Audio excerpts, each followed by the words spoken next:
Hey folks, still working on this 2005 TRX250EX. And so this is the one that I just did the repair on the float bowl, and I'll link to that video in the description if you haven't already seen it, which based on the numbers, you have not. So here's the next problem. Got the car back in, got fuel to it, and it will run, but I have an ignition while cranking problem. So this is what I want to show you here, okay? Now, I'm just going to make sure that there's no interlock issue here. I don't think there is on this little one, but we'll go ahead and hit the brake. Alright, so it's cranking now, and it won't fire, but as soon as you release the starter, the energy of the engine spinning, if it gets it at the right time, it'll fire. See?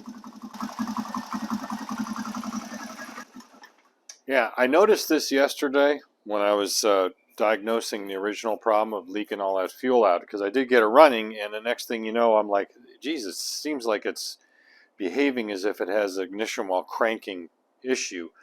So this is how we're going to diagnose that for sure, is to just take this out, which is the spark plug wire. I know this is booted in the greatest shape, but it's not terrible either.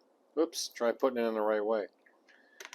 And we'll put that right there. So let me zoom up on the, how do I do this? There we go. Let me zoom up on the old sparkaroonie, plug-a-rooney. Ignition on, and I'm going to crank it. No spark. Now I'm going to release. See how it tries spark then? Try that again. No spark. And then it fires as soon as I release. Alright, so right off the bat, I have no idea why this is doing this. So basically, I think we're just going to light it on fire. No kidding. We're going to go ahead and get a wiring diagram. If I can find one, I think I can because I got a service manual for it. It's on the other computer. I'm going to go print out a wiring diagram, and we'll start there because I really don't have any idea what to look for. There's got to be a voltage drop or something. It is a brand new battery the customer provided. And the last time I checked, it wasn't a 6-volt, so I think we're good. And it's cranking real fine. You can hear it cranking just fine. And I can certainly do a voltage drop while it's cranking, but I don't think it's going to tell us jack shit. So let me go get a wiring diagram, and then we'll look at that together, and then figure out where we're going to go to do some testing. I've got a diagram, but I think the first thing we're going to do is check some basics. I know the battery terminals are tight because I just put it in yesterday. The wiring diagram only shows one fuse. I think this is it here. It's right off of, or right near the starter relay, starter solenoid, I should say, which is down in now, right now. So I'm looking at this. I'm not really sure if this is the fuse or not, but if you can, yeah, somebody's been in that. It ain't no factory electrical tape, I don't believe. So that's maybe the fuse. I don't know. Somebody's obviously been in this, so let's take a look at it. You know, it could be something simple as a bad connection. I don't know what this is, though, to be honest with you.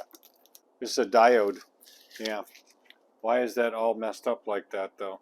It's showing a symbol for a diode, so we'll kind of just keep that in mind. That diode is part of the ignition control module circuitry. I'm not going to go too terribly into it right now. It has something to do with the gear positioning sensor and who knows what else. We can test that just with a digital multimeter if we need to, but like I said, I want to do some basic checks. I'm trying to figure out where this fuse is. Yeah, the fuse is under that little weather pack, and I did pull it out. It's a little crusty, but not green. Doesn't have any boogers on it. So I'm going to go ahead and clean it up a little bit better, put it back in, and a little contact cleaner or something. We'll try her again and see if we have a voltage drop issue. You know, this is certainly the only fuse we have, so it's got to be essentially the fuse for the main electronics, electrical, ignition, that sort of thing, but I'll have to verify that off the wiring diagram, but you know, it's got to be fused somewhat, you know, so that's the only one listed on the wiring diagram, so we'll address that right now.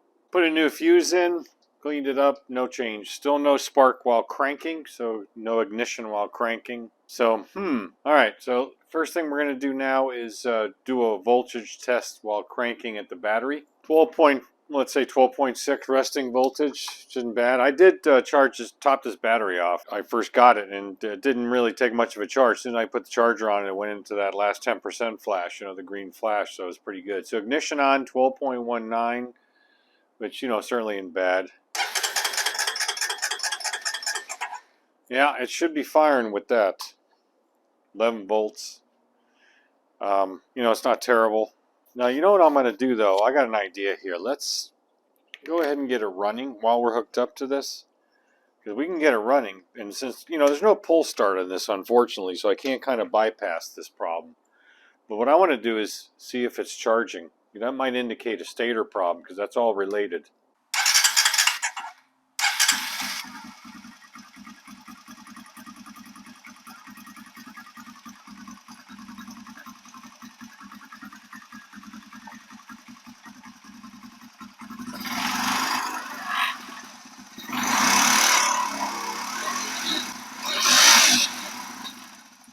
Well, that's not so good. I don't know what the spec is. I'm going to have to look that up. But, this thing should be banging out more than 13 volts at that kind of RPM.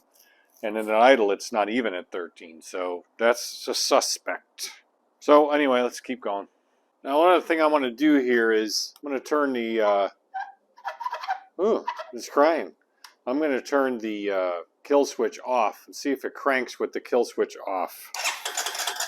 Aha, it does. Alright, so the kill switch allows it to crank,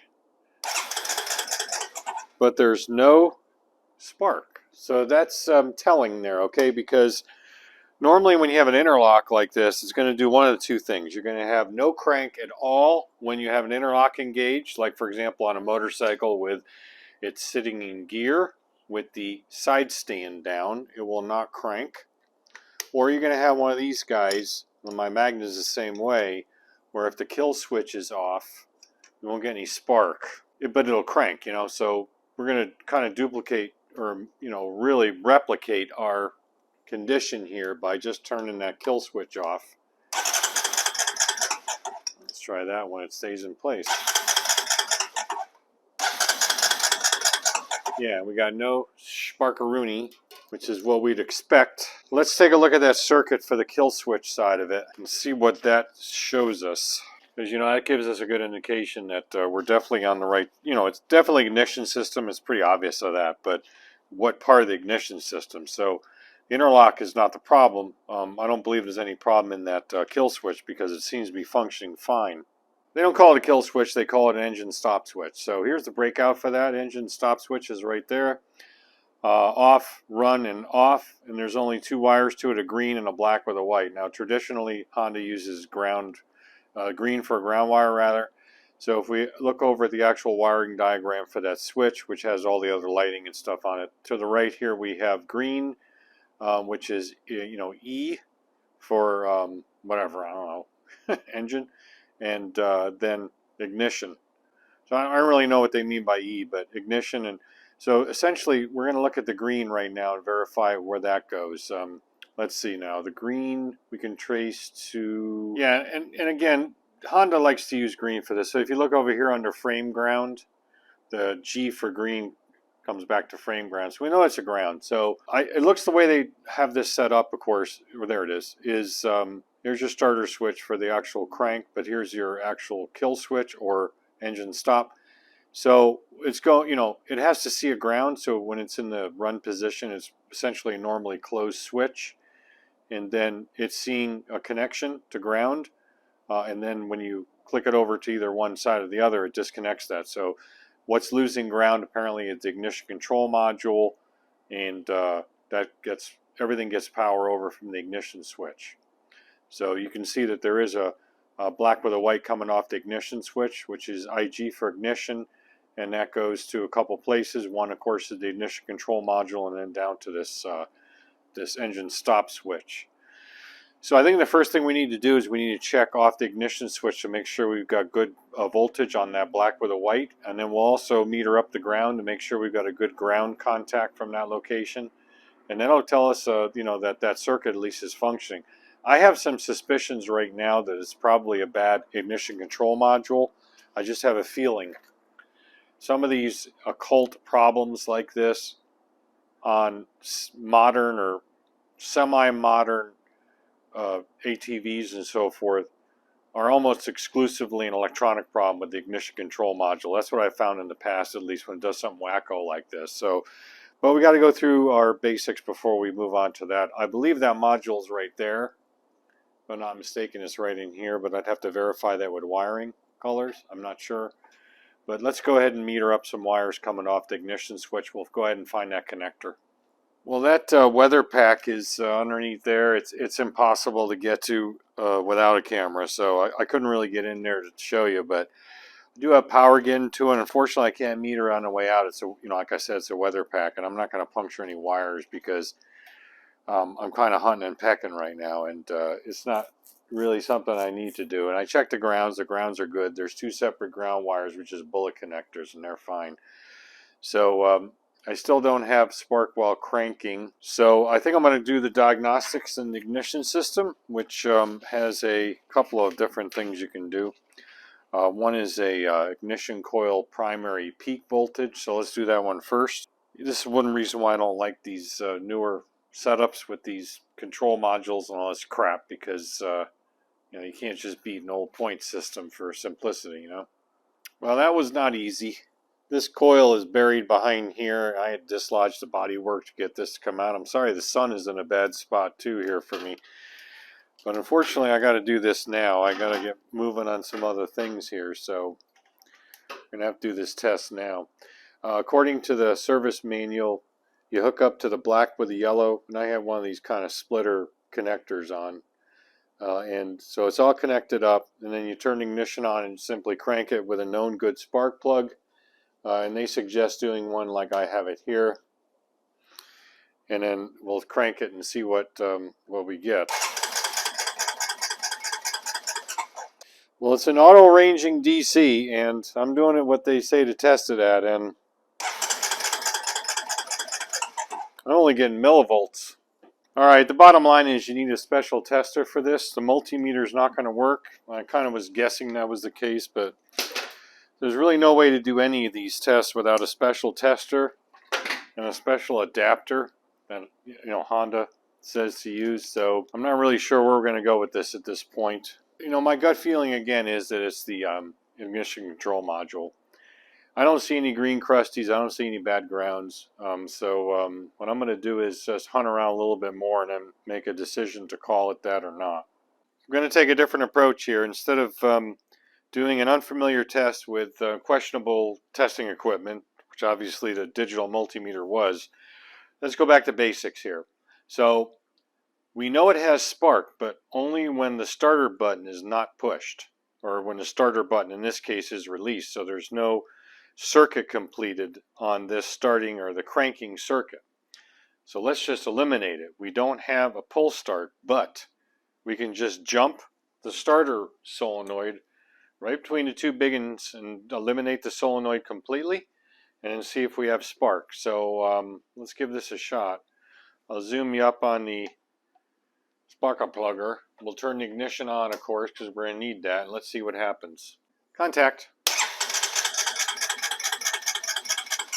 Alright, now look at that. Besides setting the place on fire, probably heard that spark, we have got good spark when it's cranking without that starter switch circuit being engaged. Let's try it one more time to verify. I was suspecting this might be the case. Oh yeah, that's fine. Yeah, the ground electrode was bouncing around the head before, so I was concerned it might not be repeatable. So yeah, look at what we got. We got spark, no problem, when we crank it by going directly to the starter solenoid. So we're just completing the starter crank circuit as far as turning the motor over physically with the ignition turned on.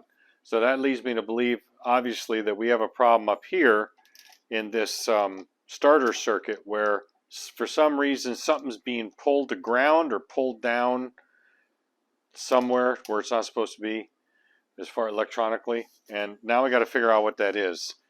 I've been looking at this diagram for a while, and I can't really, nothing really jumps out to me as to what that might be, but it kind of gave me the idea to just jump the solenoid directly, because remember I mentioned before there isn't any pull start. If there was a pull start, we would have performed the same exact tests just by pull starting it rather than cranking it. And if of course it sparked then we'd be in the same place we are now. So I got to figure out where this issue is in regards to the crank circuit. Why, when we crank it with the actual button, and all that's doing is closing that solenoid. That's all it's doing is closing that solenoid. Why is it not working when we do it the way it's supposed to be designed to do it? Something's being pulled to ground or something's being disconnected. And I'm not sure what that would be. The starter solenoid itself has no relationship to the ignition circuit. All it does is complete the circuit to actually crank the starter motor. These two wires here are that trigger. You can see right here the ignition power for the entire bike here comes off of the positive side at that particular starter relay, or starter solenoid I'm calling it, which is really typical. Motorcycles are that way. A lot of vehicles of this type are that way, if not all of them. So you have your main power and the 15 amp fuse going up, doing its thing, and then you have your triggers for this starter relay switch. And when you trace those back, they look basically right, or normal, I should say, not right. So I'm going to look at, obviously we're going to focus there because this is the circuit that's causing the problem. So let me look at this a little bit more, and then we'll come back and decide on some operations in regards to testing, and then figure out the order and see if we can nail this down. All right, let me go over where we're at here. It's a little bit complicated. I'm going to try not to screw it up, but I can fix the problem and make it reliably spark on initial crank by doing one thing. I'll get to that here in a second. So I'm going to give you the summary. My summary is, I believe, again, that the ignition control module, the ICM, has got a fault, partial failure. So let's take a look at the wiring diagram here. Now what we know is, we know that if we jumper the starter directly from the solenoid with the ignition in the on position and everything else hooked up normally, it cranks and we get spark. No problem. And it'll start. If we have everything hooked up and we use the actual starter switch, it cranks, but it won't give us spark, at least until the starter switch is released. So what I ended up doing is, I've traced these wires that go directly into the starter switch or the starter relay, the solenoid, which are a yellow with a red and a light green. And those are back here, yellow with a red and a light green. Disregard my jumper here, that's going to come into play here in a second. Yellow and a red and a light green. All right, so those are the ones again that go up to here. So when you hit the starter button, that's what at least partially gets energized. Now, how does it work? Well, if you trace the yellow with the red, let's start with that one first. You go up and over, goes down to the gear position switch, another light green, and that goes straight up into the ICU. Okay. So if you take that gear position switch and test it independently, it works fine. Now it looks to me like the gear position switch is a ground point for when it's in neutral, it completes a circuit, and when it's in reverse, it completes a circuit to do two things. Number one, to eliminate these indicators. Number two, to be an interlock to prevent it from starting and doing certain things if it's not in neutral. So neutral is the only position it's going to crank when everything's hooked up. So then I figured, let me take this light green that comes off the starter relay that runs up and it tags into the gear position switch, and disconnect it from the ICU but run it to ground. So in other words, so the gear position switch is not necessarily going to be its only ground, because it's got to go through there to ground, and then it comes up and the ignition control module sees that ground and does something with it under certain circumstances I don't quite understand.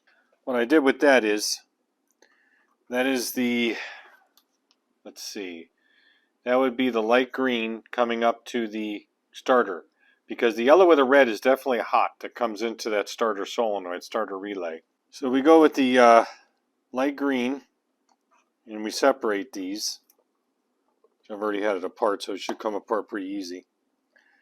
Okay, we'll leave that one connected. That's the one coming in. So this is the switch side, or the solenoid side rather. This is the side coming from the switch. Okay, and that again comes over, light green, comes up and taps into the same line that goes to the gear position switch, which ties into the ICU. Now if I take this light green and I ground it, because it's going to see a ground off of the neutral switch anyway, and I ground that. Everything else is hooked up, and I'm even checking this. I don't see any problem in these little switch assembly either. We get ignition, we get a neutral light, an indicator light, because that's still hooked up. That actually goes through this diode here. It's part of a backfeed prevention. And then we're going to take a look at here when we crank it with the actual starter button. And we got spark, perfect spark. So we've essentially eliminated the ground trigger, or the ground sense, I should say. Sense is probably a better word for it, of that wire off of the ICU, ignition control module, ICM rather. So I don't know exactly what role that plays, but now here's the other interesting finding that I found. If you have this all hooked up normal, like I'm going to do here, I'm going to hook all this back up. I'm going to put you down for a second and hook these two up, and I'll show you.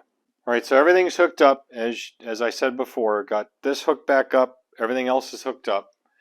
And so I turned the ignition on, and we're going to crank it. We'd expect to have no spark, except when we release the starter button, as we did before. Let's check it out. Alright, so same thing. Now watch this. If I crank it, release, and hit it again. So look at that.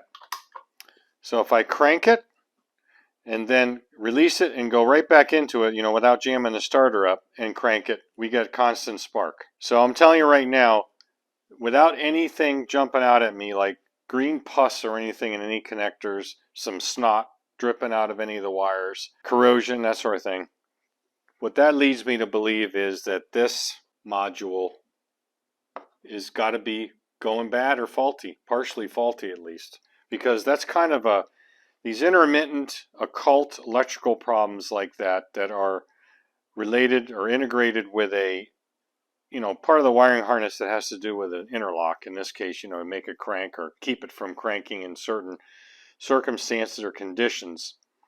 And it goes through that little box, that little brain box. That's generally the reason why it's giving us problems. Now, the way we would validate this is we would put another known good ignition control module, ICM, in, and then try it. And if it corrects it, then we know. If we only had another module, we'd be able to do that. Look what I got here. I've got an identical 250EX. It just appeared. Now this is the next one I got to work on. So, maybe I can sneak that module out of this, and we'll try it over on the other bike and see if it corrects it. Alright, I got the replacement ECU in from the other bike. We've got a green light. Everything's hooked up again, exactly the same. There you go. Works fine. So I told you at the very beginning of this video, I felt my gut feeling was that there's a problem in that ignition control module. And absolutely correct. So now I can bypass that by doing this ground thing I showed you before. We're not doing that now. We have it hooked up to the original wires. So I can do the ground thing that I did before. And I'll have to call a customer and ask him if he wants me to do that. I looked up on my parts supplier whether or not I could get another ICM brand new, and yes, they're available. They're not terribly expensive. Be about $130, $140 for them maybe, with shipping and my markup and so forth, which isn't much. And so basically that is the problem. That's what I kind of figured, like I said. But this is the, the diagnostic route that you got to kind of take, except for trying to do testing like on a primary coil voltage with obviously a test instrument that isn't designed for it. But I figured I'd try it. You never know, it might work, but it won't. You need a special tester for that apparently, or a different multimeter that's rated for that kind of stuff. Even my fluke wouldn't work. I tried that off camera. So didn't matter anyway, because once we looked at the wiring diagram a little further and then just jumpered it and essentially eliminated, or isolated rather, the connection to the little brain box for the purposes of cranking it over and getting some spark once it cranks. And then when it would crank and under immediate recrank start firing, then that really tells you right there that there's a problem in the brain box. I got this one marked with a question mark. Yeah, that's a question mark, sort of. Looks like a 2 with a period, but anyway, that's my handwriting. Now I'm going to write it as or bad or marginal or something like that and set it aside. Give him a call, see what he wants to do. What I could easily do is just leave this one in this bike because it's almost ready. I'm just waiting on a couple of little things to come in. I actually forgot to order some O-rings to attach the new fuel cock to the tank. I thought they came with the fuel cock. They do not. They're a special fat little O-ring, and I don't have them. So I got those coming, and I also just went ahead and ordered the parts for the next bike that's coming in after these two, which is a TRX400 in 05. This is also the same customer. And so I got that all coming, and I already have a shipping notice, maybe here today. So I'm going to go ahead and sign off on the video now. This is just one that I just wanted to put up because I wanted to go over the diagnostic and what I was doing to try to nail this down. Because, I think it's easier when you have no ignition or no crank at all, under all circumstances. It's easier to hunt down. But when you have an ignition failure while cranking only, or ignition only when you're cranking as far as spark goes, and it doesn't when it starts firing up. And I've seen that before on cars and things like that back in the day, where you hit the starter and it fires up. You let it, you turn the key to run, and the damn thing dies. Back in the old days of the old Mopars with ballast resistors, that was a real classic sign of a failing or a failed ballast resistor in the old points system, or even when you changed over to the early versions of the electronic or the pickup coil ignitions. So I've seen that on other vehicles, and I don't know about any of these, but this is the first time I ever saw a no spark with crank, and then it would fire at the very end of the rotations as soon as you release the start button on it. So this is a new one. So I wanted to kind of go over the way I tried to figure this out, and we did. So if you like what you saw, don't hesitate to subscribe, like the video. And as always, don't just repair, guys. Restore. Catch you on next video.